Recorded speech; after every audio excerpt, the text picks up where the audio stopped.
আসসালামু আলাইকুম কিউটিস, কেমন আছো সবাই? ছোট্ট একটা ব্লগ নিয়ে আজকে হাজির হইলাম। আমি আর আমার আপু আমার ছোট বোনকে প্রাইভেটে রাখতে যাচ্ছিলাম। ওর প্রাইভেটটা ছিল সন্ধ্যায়।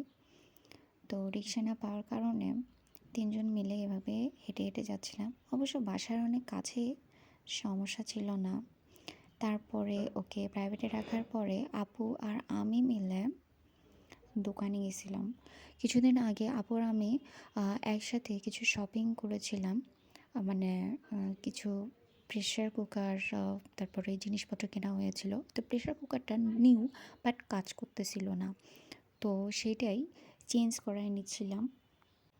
প্রেশার কুকারে যেহেতু প্রবলেম, তো আমি ভাইয়াটাকে বললাম যে ভাই আপনি এখানেই চেঞ্জ করে বা ভালোভাবে ঠিকঠাকভাবে দেখে দেন, তো বারবার এভাবে তো ভালো লাগতেছে না। তো ভাইয়াটা এভাবে চুলায় লাগিয়ে দেখছিল যে এটা কাজ করে কি না। তো এটা কিনেছিলাম এই প্রেশার কুকারটা। তো যখন হলো না তখন এই যে নেক্সট এই প্রেশার কুকারটা আমরা কিনলাম। তো হুট করে তো নিয়ে যাবই না, যে প্যারাটা হইছে এবার। এই জন্যে আবার এই প্রেশার কুকারটাকেও বললাম যে আপনি টেস্ট করে দেন তো ভাই, এত ভালো লাগতেছে না প্যারা। এই যে এই প্রেশার কুকারটা ঠিক ছিল, তারপর নিয়ে নিছি। আর আপর আমি মিলে একটা মাইক্রোওভেনের জন্য বাটি কিনছি। এগুলো সব কেনার পরে আমরা রাস্তায় দাঁড়াইছিলাম, এত ভিড় ছিল। আর আমি একটা ঝুড়ি কিনেছিলাম আমার কিছু জিনিসপত্র রাখার জন্য।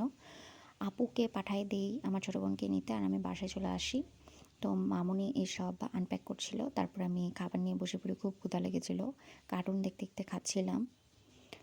আর খাওয়া শেষ করে আমি একটু চা উঠাই দিয়েছিলাম। চা যেহেতু চা তো খাতেই হবে এত কাজ করার পরে।